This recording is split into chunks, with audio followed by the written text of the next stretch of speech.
किसी ने कभी संसद में चर्चा नहीं की।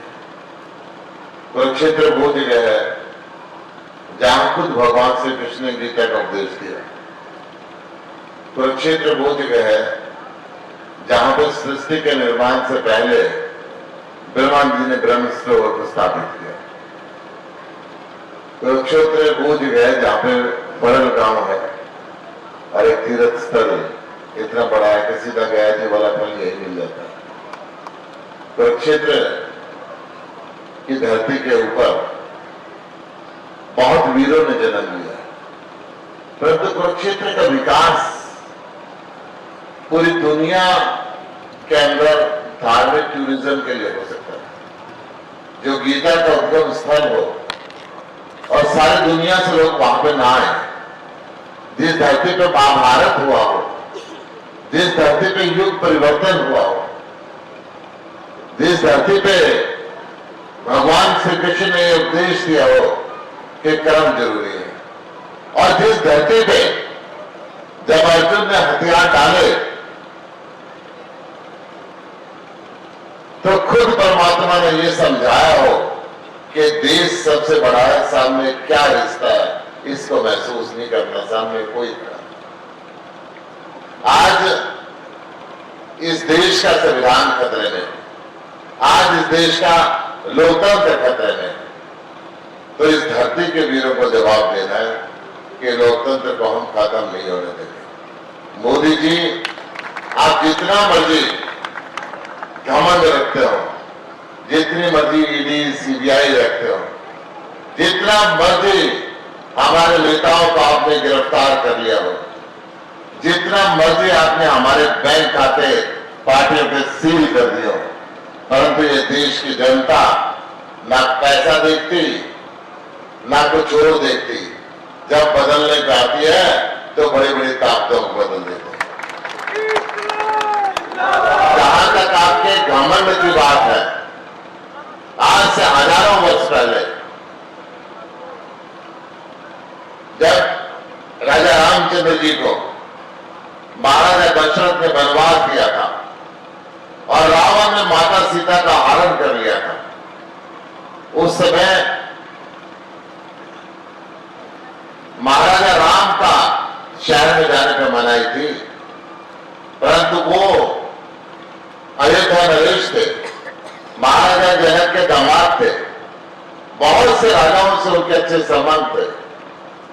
चाहते तो रावण से लड़ने के लिए सेना बुला सकते थे, परंतु सेना नहीं बुलाई। जंगल से भील, मल्ला, मछुआरे आदमी कम पड़े तो भालू और बंदर फेंक दिए, और उसने फौज में आके रावण को हरा के बता दिया, जब जग मारे खड़ा हो जाता है, सामने कितना ताकतवर हो उसकी ताकत काम नहीं करती। आज नरेंद्र मोदी जी को हिंदुस्तान की जनता बता रही है, आपके जितने मर्जी अत्याचार हो, आपके मर्जी जितने मर्जी फौज हो, ताकत हो, ईडी हो, सीबीआई हो, ये जो बाबा साहब का संविधान है ना, ये इनको ताकत दे के रखी है, और ये ताकत आपको गद्दी से उतार कर फेंक दे। यहां पे एक बहुत बड़ा अरबोपति कैंडिडेट बना है, जो हेलीकॉप्टर में आता है, हवाई जहाज में चलता है, जनता से मिलता नहीं है, परंतु जनता को कैंडिडेट चाहिए, जनता के बीच में रहने वाला, दुख दर्द को सुनने वाला, उनकी बात देश की संसद में करने वाला, इस क्षेत्र का विकास कराने वाला। मैं आपसे वायदा कर रहा हूं, ना तो मैं नायब सिंह की तरह गायब सिंह रहूंगा, ना मैं नवीन की तरह गुम होऊंगा, मैं आपके बीच के अंदर रहूंगा, आपकी सेवा करूंगा, आपका छोटा भाई बन के, आपका बेटा बन के। एक बात और पक्की बता रहा हूं, क्यों बाणी में कचोड़ा हूं जी, हिसाब किताब का पक्का हूं, अपने हिस्से के पैसे भारत सरकार पे यहां लगवाऊंगा, उसमें कभी नहीं जाने को, पूरा विकास कराऊंगा। मैं ये तो नहीं कह रहा हूं कि भाई सारे काम कर दूंगा, सारे काम करने की आवाज है तो झूठ बोलेगा। हाँ, मैं ये कह रहा हूं सारे काम करने की कोशिश करूंगा और ईमानदारी से करूंगा। आज क्योंकि आप 3 घंटे से बैठे रहे, मैं केवल वोट की अपील कर रहा हूं। मेरे हाथ जोड़ के प्रार्थना है, आने वाली 25 मई को झाड़ू का बटन दबाना भी है और लोगों से दबवाना भी है और मेरे का आशीर्वाद देना। आपके बहुत बहुत मेहरबानी।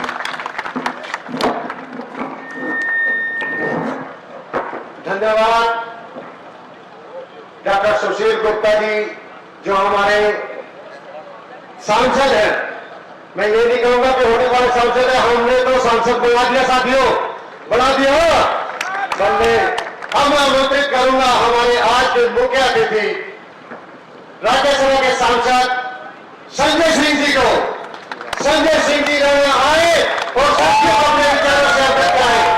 संजय सिंह संजय सिंह धन्यवाद।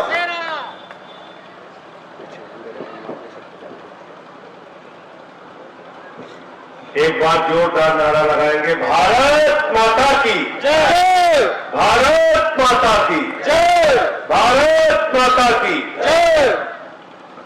मंच पर आसीन इस क्षेत्र के लोकप्रिय प्रत्याशी इंडिया गठबंधन के और हमारे साथ राज्यसभा में सांसद रहे भाई सुशील गुप्ता जी, हरियाणा के वरिष्ठ उपाध्यक्ष भाई अनुराग ढांडा जी, पूर्व मंत्री हरियाणा सरकार के और जिन्होंने आज आम आदमी पार्टी परिवार में शामिल होकर सुशील गुप्ता जी को जिताने का संकल्प लिया है, ऐसे हमारे नरेंद्र शर्मा जी, इनका जोरदार तालियों से स्वागत कीजिए। पूर्व मंत्री आदरणीय सुल्तान सिंह जी, उनका भी मैं हृदय की गहराइयों से स्वागत करता हूं। मंच पर आसीन कांग्रेस पार्टी के तमाम वरिष्ठ नेतागण, तमाम कार्यकर्तागण,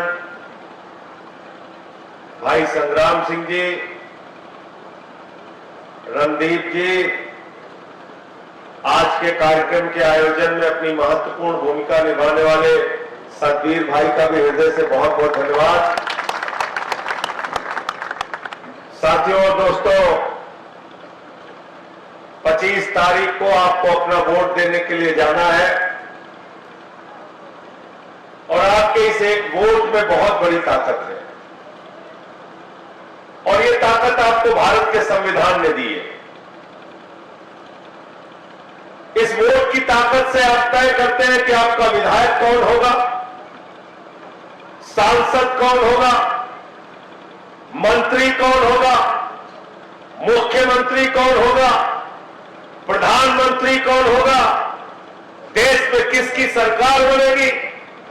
जो सरकार बनेगी वो किसानों के लिए काम करेगी कि नहीं करेगी, महंगाई कम करने के लिए काम करेगी कि नहीं करेगी, बच्चों की पढ़ाई के लिए काम करेगी कि नहीं करेगी, बिजली फ्री देने के लिए काम करेगी कि नहीं करेगी, किसानों को फसल का दाम देने के लिए काम करेगी कि नहीं करेगी।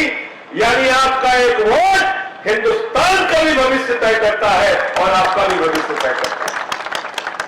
गलत तो नहीं कह रहा हूं, गलत तो नहीं कह रहा हूं, लेकिन 10 साल से बुरा मत मानिएगा। मेरी बात बुरी लगे तो मुझे माफ कीजिएगा। 10 साल से एक ऐसे झूठे आदमी को आपने देश का प्रधानमंत्री बना दिया जिसने एक वादा आपके साथ पूरा नहीं किया। अगर पूरा किया हो तो आप बताओ, किया है पूरा? क्या बताओ, गलत बोल रहा हो तो। एक वादा आपसे किया गया, नहीं पूरा किया। क्या बोले थे 2014 में? नौजवानों हमको वोट दे दो, 2 करोड़ नौकरी हर साल देंगे। 10 साल में 20 करोड़ नौकरी मिलनी थी नौजवानों को।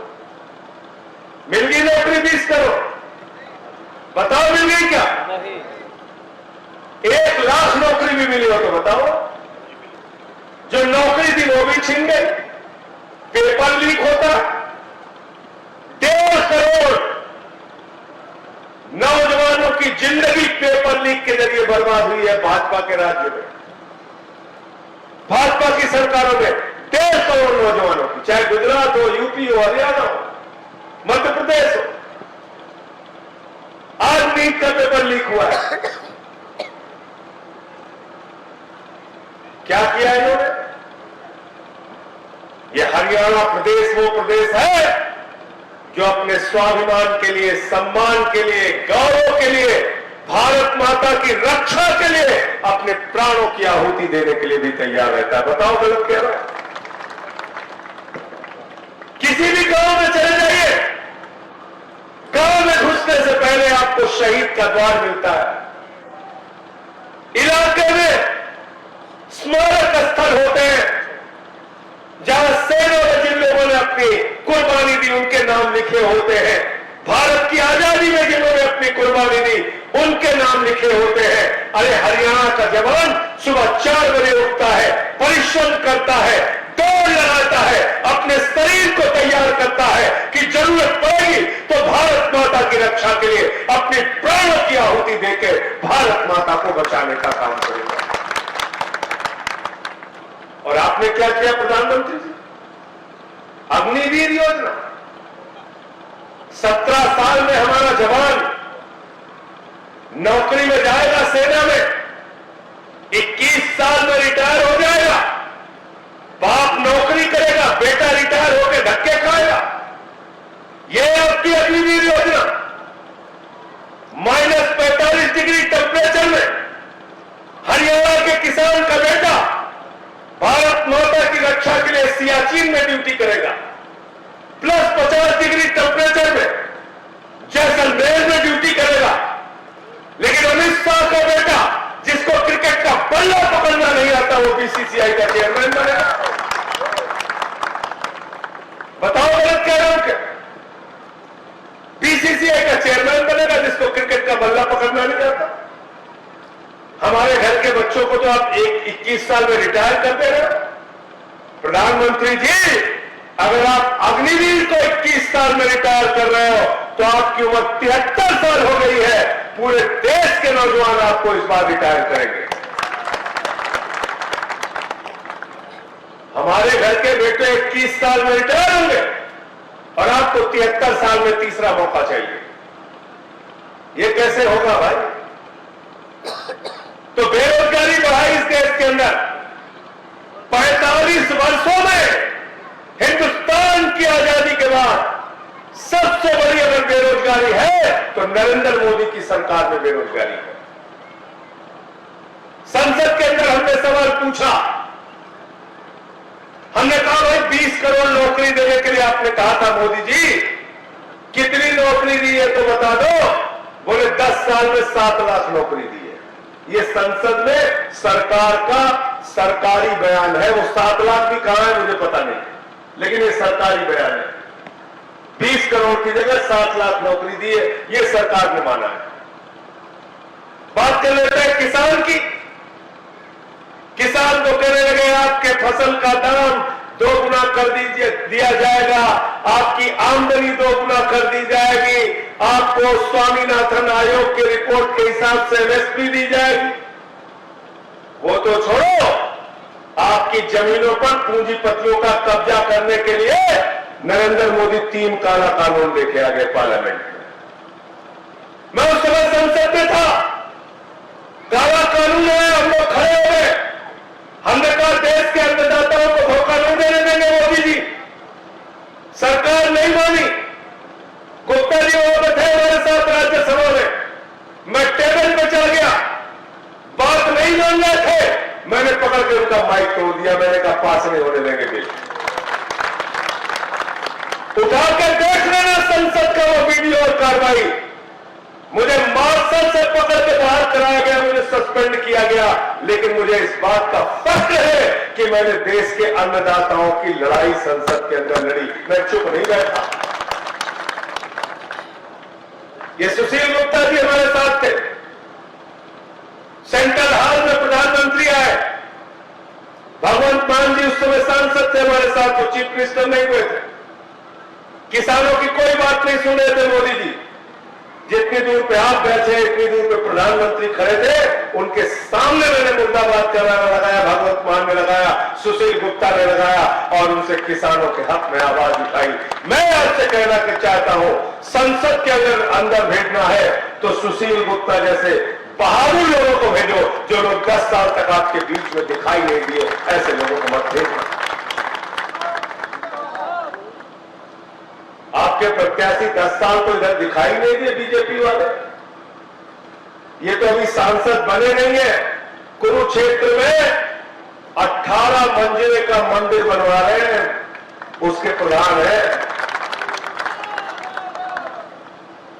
अस्पताल बनवा रहे हैं यहां पे, अभी सांसद नहीं बने, उसके पहले इनको सांसद जिस दिन आप बना दोगे, इस क्षेत्र के विकास के लिए दिन रात समर्पित भाव से सुशील गुप्ता जी काम करेंगे।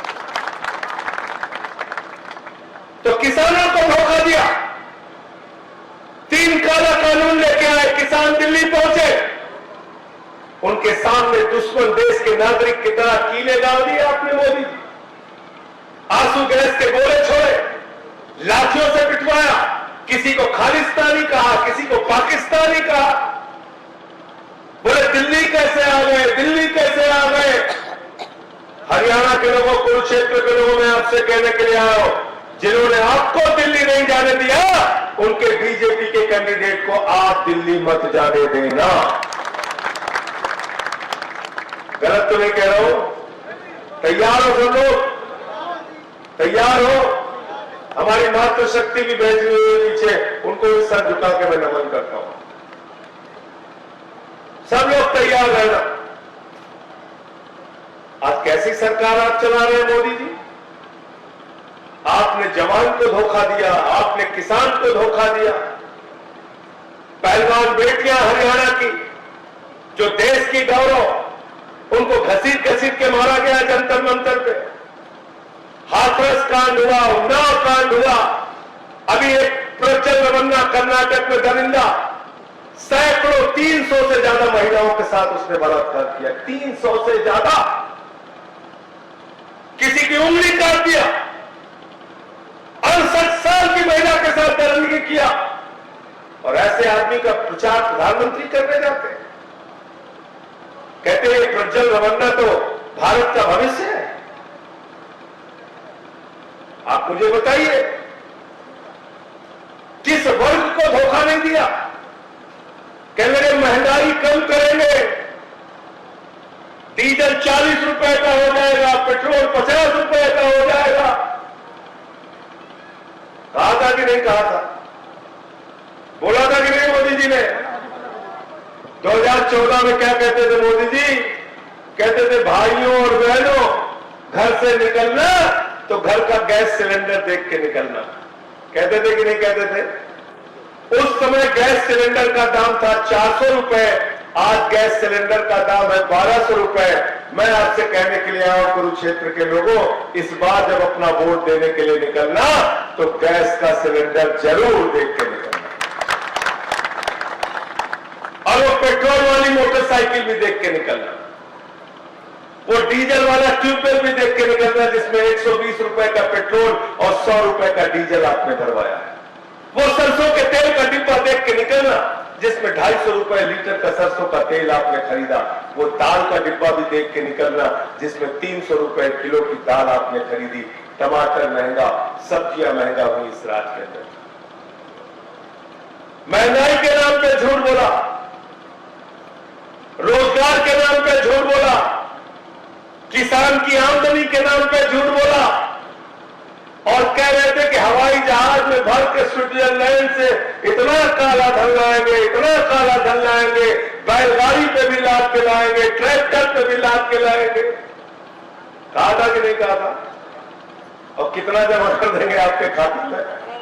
15 लाख। कितना? 15 लाख। जोर से बोले, मुझे सुनाई नहीं पा रहा। 15 लाख तो पहली बार कहते थे 30 हो गए जी। सबको याद है, कोई भूखा नहीं है, कोई भूला नहीं है। कह रहे पहली बार में 15 बोले थे, तो 30 हो गया। सबसे ज्यादा लालू जी नाराज है, कह रहे हमारे 7 बेटी 2 बेटा, मैं और राबड़ी, सबसे ज्यादा पैसा हमारा आना था।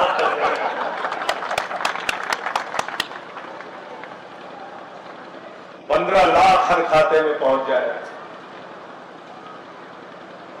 तो मोदी जी की एक ही गारंटी है।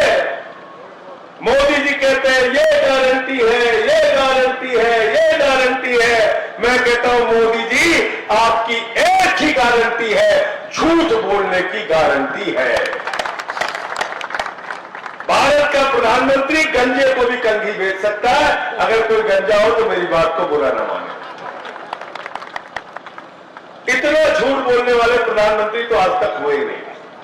और कैसी भाषा इस्तेमाल करते हैं प्रधानमंत्री जी? गए बंगाल, वहां की हमारी इतनी ईमानदार नेता सादगी से रहती है ममता बनर्जी, वहां जाकर दीदी ओ दीदी ओ दीदी, ये प्रधानमंत्री की भाषा है? ऐसे प्रधानमंत्री बोलता है? गए अभी महाराष्ट्र में, बताइए 84 साल उम्र है शरद पवार जी की, कह रहे ये तो भटकती आत्मा। उद्धव ठाकरे जी की पार्टी को कहते हैं तो नकली सेना है। सोनिया जी कांग्रेस पार्टी के इतनी वरिष्ठ नेता है, कभी किसी के बारे में व्यक्तिगत टिप्पणी नहीं किया उन्होंने। उनको कहते हैं कांग्रेस की विधवा है, जर्सी गाय कहते हैं, किसी को 50 करोड़ की गर्लफ्रेंड कहते हैं। ये प्रधानमंत्री की भाषा है। गए केजरीवाल जी जब चुनाव लड़ रहे थे 2015 का, जीत के आए मोदी जी, कहते ये तो बदनसीब है। बोले ये अर्बन नक्सल है, ये तो आतंकवादी है। बोला था कि नहीं बोला था केजरीवाल? कहा था कि नहीं कहा था? ये प्रधानमंत्री की भाषा है। ये प्रधानमंत्री की भाषा नहीं है, ये एक सड़क छाप व्यक्ति की भाषा है, प्रधानमंत्री की भाषा है। आपको अपनी गरिमा का ख्याल नहीं, कभी भी कुछ भी बोल देते हैं आप। आपने अभी 2 दिन पहले हमारे प्रधानमंत्री ने कहा कि पाकिस्तान के सामने पहले भारत रोता था। आपको शर्म नहीं आई प्रधानमंत्री जी? प्रधानमंत्री जी, मैं भारत का इतिहास आपको बताता हूं। हरियाणा का इतिहास, पंजाब का इतिहास, हिमाचल का इतिहास, उत्तराखंड का इतिहास, उत्तर प्रदेश का इतिहास, राजस्थान का इतिहास, बिहार का इतिहास, महाराष्ट्र का इतिहास, तमिलनाडु का इतिहास, पूरा हिंदुस्तान का इतिहास पढ़ लेना मोदी जी। हिंदुस्तान के जवानों ने पाकिस्तान के 2 टुकड़े कर डाले। ये हमारी शहादत है, ये हमारी कुर्बानी है, ये हमारा इतिहास है। कौन रहता था पाकिस्तान के सामने? चले जाओ हरियाणा के गांव में, आपको मिल जाएंगे जिन्होंने 72 की 71 की लड़ाई लड़ी। जाइए आप हमारे जवानों की शहादत को अपमानित कर रहे हैं, कह रहे पाकिस्तान के सामने हम रोते थे। आप रोते हैं मोदी जी, बगैर बुलाए और चले गए नवाज शरीफ के बर्थडे का केक काटने के लिए। भारत के स्वाभिमान को आपने गिराया। 2014 में भारत के पहले प्रधानमंत्री नरेंद्र मोदी, जिन्होंने पाकिस्तान के प्रधानमंत्री को अपने शपथ ग्रहण में बुलाया, भारत के स्वाभिमान को आपने गिराया। पठानकोट में हमारे जवान शहीद हुए, उनकी जांच आपने ISI से कराई, पाकिस्तान की खुफिया एजेंसी से। भारत के स्वाभिमान को आपने गिराया। इसलिए आपसे राष्ट्रवाद नहीं सीखना है। इस राष्ट्र को बचाने के लिए, इस भारत माता की रक्षा के लिए, अपने संविधान के लिए हम अपने प्राणों की आहुति दे सकते हैं। ये आपके सामने पूरी जिम्मेदारी से कहते हैं। सबको पकड़ पकड़ के जेल में डालोगे आप? मुझे तो मोदी जी के ऊपर एक किस्सा याद आता है। एक बार एक लड़का, गुप्ता जी, एक लड़का एक बार ट्रॉफी लेके अपने घर पहुंचा। बोला पापा हम दौड़ में फर्स्ट आए, पापा हम दौड़ में फर्स्ट आए। पापा ने कहा बेटा बहुत अच्छा काम किया, फर्स्ट आ गए तुम, आओ गले लग जाओ। पापा ने उसको गले लगाया। बोला बेटा कितने लोग प्रतियोगिता में तुम्हारे साथ दौड़ रहे थे? बोले पापा हम अकेले दौड़ रहे थे, पापा हम अकेले दौड़ रहे थे। ये प्रधानमंत्री पूरे विपक्ष को खत्म करना चाहता है, सबको पकड़ के जेल में डालना, अकेले चुनाव लड़ना चाहते हैं। आपने झारखंड के एक आदिवासी समाज के मुख्यमंत्री हेमंत सोरेन को पकड़ के जेल में डाल दिया। इसी हरियाणा के लाल अरविंद केजरीवाल को जो 3 बार से दिल्ली के मुख्यमंत्री थे, प्रचंड बहुमत से जीत के मुख्यमंत्री बने, उनको पकड़ के जेल में डाल दिया। मनीष सिसोदिया सिर्फ दिल्ली नहीं, पूरे दुनिया के सबसे बेहतरीन शिक्षा मंत्री में से एक है, उनको पकड़ के जेल में डाल दिया। सत्येंद्र जैन को पकड़ के जेल में डाल दिया। मुझे 6 महीने जेल में रखा, बोले झुक जाओ झुक जाओ।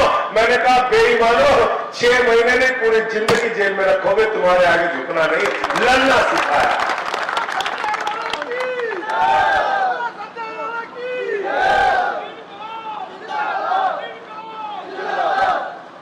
हमारे इतिहास को पढ़ लेना, हम लड़ने में यकीन रखते हैं, हम झुकने में यकीन नहीं रखते। केजरीवाल को जेल में डाल दिया, क्या बिगाड़ा केजरीवाल का? यही हरियाणा के एक गांव में जन्मे, IIT में एडमिशन हुआ, देश के सबसे अच्छे शिक्षण संस्थान में। IAS की परीक्षा दी, IRS बने। सिविल सर्विसेज की परीक्षा देके IRS बने। इनकम टैक्स के कमिश्नर थे, नौकरी को डांट मारा, देश की सेवा में निकल पड़े। 10 दिन का अनशन किया। दिल्ली के लोगों की बिजली का बिल ठीक कराने के लिए 15 दिन तक अरविंद केजरीवाल ने अनशन किया। बताओ देश में कौन सा ऐसा नेता है जो जनता के लिए इतनी बड़ी लड़ाई लड़ा? उस आदमी को पकड़ के आपने जेल में डाल दिया।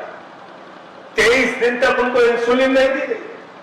हमने हल्ला मचाया, तब जाके उनको इंसुलिन मिली। जो आदमी दिल्ली के लोगों के लिए दवा का इंतजाम करता है, इतना जुर्म, इतनी जाती है आपकी।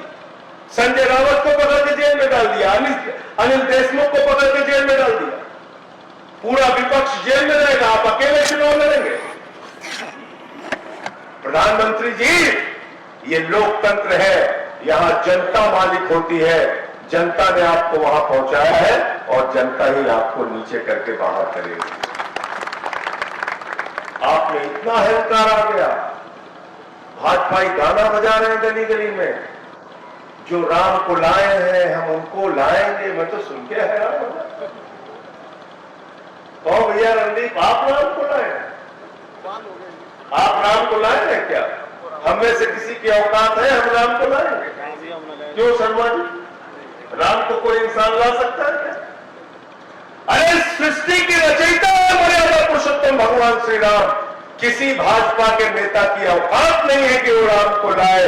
राम सबको लेके आए हैं, तुम राम को नहीं लाए। इतना अहंकार मत पालो।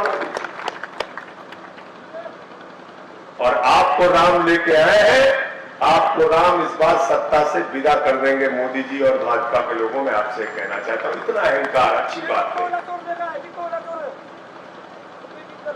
अब देखो पीछे से आवाज आने लगती है तो मुझे बोलना पड़ता है। कह रहे कोयला चोर को टिकट दिया। अरे भाई वो कोयला चोर अब कोहिनूर हो गया, अब कोहिनूर बन गया इनके लिए। और जितने भ्रष्टाचारी हैं पूरे देश के, सब आज भारतीय जनता पार्टी में शामिल हो गए। वॉशिंग मशीन है मोदी वॉशिंग पाउडर, उसी से धुल देते हैं, सारे दांत चुटकियों में धुले, सब बिल्कुल ठीक। चाहे वो जनार्दन रेड्डी हो, येदियुरप्पा हो, छगन भुजबल हो, अजीत पवार हो, सबको ठीक कर दिया। क्या कहते हैं मोदी जी? 400 पार, 400। अब नारा नहीं जा रहा है 400 पार क्या? अब पता चल गया कि मामला गड़बड़ है। 400 पार, 400 पार। मुझसे पत्रकारों ने पूछा कि मोदी जी कह रहे हैं 400 पार, 400 पार। मैंने कहा वो 600 पार भी कह सकते हैं। तो कहने लगे कैसे? मैंने कहा हम भारत का चुनाव लड़ रहे हैं, वो अखंड भारत का चुनाव लड़ रहे हैं। तो बोले मतलब? मैंने कहा उनकी कुछ सीट पाकिस्तान से भी आएगी, कुछ नेपाल से आएगी, कुछ श्रीलंका से आएगी, कुछ बांग्लादेश से आएगी, जो बाकी बची रहेगी वो अफगानिस्तान से आएगी। आपको पता है ना क्या कहते हैं मोदी जी? आपकी संपत्ति लूटकर मुसलमानों को दे दी जाए। कहते हैं कि नहीं कहते? कहते हैं कि नहीं कहते? अच्छा, मोदी के सबसे करीबी दोस्त का नाम बताइए आप लोग। जोर से बोलिए, सुनाई कम पड़ रहा है। अडानी। कोयला किसको दिया? गैस किसको दिया? बिजली किसको दिया? पानी किसको दिया? सड़क किसको दिया? बोलिए भाई, आवाज तो आनी चाहिए। पोर्ट किसको दिया? एयरपोर्ट किसको दिया? आकाश किसको दिया? पाताल किसको दिया? 2.5 लाख करोड़ का कर्जा किसको दिया? तो आपकी संपत्ति लूट के किसको दिया? अडानी। मैंने संसद में सवाल पूछा, कितना कर्जा माफ किया है अपने पूंजीपति दोस्तों का? कितना कर्जा माफ किया है किसानों का और नौजवानों का? मोदी जी ने कहा किसान नौजवान पे तो हम चुप रहेंगे, लेकिन ये बता रहे हैं 15 लाख करोड़ रुपए का कर्जा पूंजीपतियों का माफ किया है सरकार। जीरो लगाते लगाते थक जाओगे, आपने इतना कर्जा माफ किया है। और मेरे पास आंकड़े हैं, आप कहेंगे तो मैं दे दूंगा। 15 लाख करोड़ रुपए। कहते हैं हमारे लिए किसान के लिए पैसा नहीं है, नौजवान के लिए पैसा नहीं है, रोजगार के लिए पैसा नहीं है। इनके दोस्त कितना लूट के भाग गए। सत्य जी, आपके गांव में अगर 50,000 रुपए किसी का बैंक कर्जा बाकी रहता है तो तहसीलदार आता है कि नहीं आता? पकड़ के लेके जाके तहसील में बंद कर देते हैं, बंद करते हैं ना हवालात में। हमारे यहाँ यूपी में तो कर देते हैं बंद। और आपको मालूम है, मोदी जी का दोस्त नीरव मोदी मेहुल चौकसी 20,000 करोड़ लेके भाग गया। विजय माल्या 10,000 करोड़ लेके भाग गया। ललित मोदी 3,000 करोड़ लेके भाग गया। नितिन संदेशरा 6,000 करोड़ लेके भाग गया। तो आपका बैंक लूटने वाले कौन लोग हैं? अभी इलेक्टोरल बॉन्ड का भ्रष्टाचार निकला। उस इलेक्टोरल बॉन्ड के भ्रष्टाचार में चंदा दो धंधा लो, चंदा दो धंधा लो, चंदा दो धंधा लो। 3,08,000 करोड़ रुपए का ठेका बीजेपी के राज्य सरकारों ने और केंद्र सरकार ने दिया है उन कंपनियों को जिससे उन्होंने चंदा लिया। जिंदल ने भी दिया, सब ने दिया। और कहते हैं संपत्ति लेके, आपकी पूरी संपत्ति, आपका बैंक, आपकी जमीन, आपकी कंपनियां सब लूट कर नरेंद्र मोदी जी ने अपने दोस्तों को दे दिया। वो दोस्तों के लिए काम कर रहे हैं, हम देश के लिए काम कर रहे हैं। और आपसे वादा करके जा रहे हैं, इंडिया गठबंधन की सरकार बनेगी, 300 से ज्यादा सीटें आएंगी। और जिस दिन इंडिया गठबंधन की सरकार बनेगी, पहला काम हम लोग करेंगे, इस अग्निवीर योजना को उठा के कूड़ेदान में डालेंगे। जवानों की भर्ती पहले जैसे होती थी वैसे ही भर्ती होगी। और 400 गौ माता का तो आप लोग सुनेंगे तो हैरान हो जाएंगे। गाय काटने वाली बीफ कंपनी से चंदा लिया है बीजेपी वालों ने। 200 करोड़ रुपए तालिबान को दिया है बजट से। 20,000 टन गेहूं दिया है तालिबान को। 20,000 टन एक बार, 50,000 टन गेहूं एक बार दिया। कोविड के इंजेक्शन, कोविडशील्ड जब आपकी जान जा रही थी, कोविडशील्ड कंपनी जो है, कोविडशील्ड की जो कंपनी है बनाने वाली, उससे चंदा लिया 52 करोड़ 50 लाख रुपए। आप बताइए, कह रहे 400 पार। मैंने कहा ये झूठा नारा है, इस पे भरोसा मत करना। गए थे मोदी जी बंगाल, वहां कहने लगे 200 पार, 200 पार, 200 पार, आई 73 सीट। गए झारखंड, कहने लगे 65 पार, 65 पार, 65 पार, आई 23 सीट। गए महाराष्ट्र, कहने लगे 150 पार, 150 पार, 150 पार, आई 105 सीट। गए कर्नाटक, कहने लगे 130 पार, 130 पार, 130 पार, आई 65 सीट। आए हरियाणा, कहने लगे 75 पार, 75 पार, 75 पार, आई 40 सीट। गए दिल्ली, कहने लगे 45 पार, 45 पार, 45 पार, आई 8 सीट। गए मिजोरम, कहने लगे 21 पार, 21 पार, 21 पार, आई 1 सीट। अब कह रहे 400 पार, 400 पार, 400 पार, जनता कह रही 30 पार, 30 पार। तो 30 पार करना है ना इनको, तैयार है सब लोग? पीछे तक हाथ उठा के बताइए। और हमारी माताएं बहनें जो है उनके लिए एक अंतिम बात कह के अपनी बात खत्म करूंगा। मोदी जी ने क्या कहा? कांग्रेस वाले आपका मंगलसूत्र लेकर भाग जाएंगे। बोला कि नहीं बोला? बोला ना? अच्छा भैया, सोना का दाम कितना था 2014 में? 24,000 रुपए तोला। अभी कितना है सोने का दाम? 75,000 रुपए तोला। तो मंगलसूत्र की चोरी किसने किया? किसने किया? मोदी सरकार। किसने किया? तो अगर ये आए मंगलसूत्र चोर तो इनको बेलन लेके दौड़ा लेना। सब लोग बोलना तुम्ही ने हमारा मंगलसूत्र चोरी किया। 3 गुना ज्यादा सोने का दाम बढ़ा दिया। इसलिए ये झूठे लोग हैं। इस देश को बचाइए, संविधान को बचाइए, वरना किम जॉन्ग का मॉडल यहां आ जाएगा, यहां पर पुतिन का मॉडल आ जाएगा। इसलिए देश का संविधान बचाने के लिए और अपना वोट बचाने के लिए इस बार वोट कीजिए। भाई सुशील गुप्ता जी को वोट कीजिए। इनका चुनाव निशान क्या है? झाड़ू बहुत काम की चीज होती है। घर की सफाई करनी हो तो क्या चाहिए? गांव की सफाई करनी हो तो क्या चाहिए? हरियाणा की सफाई करनी हो तो क्या चाहिए? देश की सफाई करनी हो तो क्या चाहिए? किसी के दिमाग का भूत उतारना हो तो क्या चाहिए? क्या चाहिए? देखिए ना, गांव में किसी को भूत सवार हो जाता है, 4 लोग पकड़ के लेके जाते हैं, ओझा उसको मार झाड़ू मार झाड़ू मार झाड़ू, उसका भूत उतार देता है। तो सत्ता का भूत जो बीजेपी के दिमाग पर सवार है, उसको उतारने के लिए आप लोग झाड़ू पर बटन दबाइए। बहुत बहुत शुक्रिया, बहुत बहुत धन्यवाद।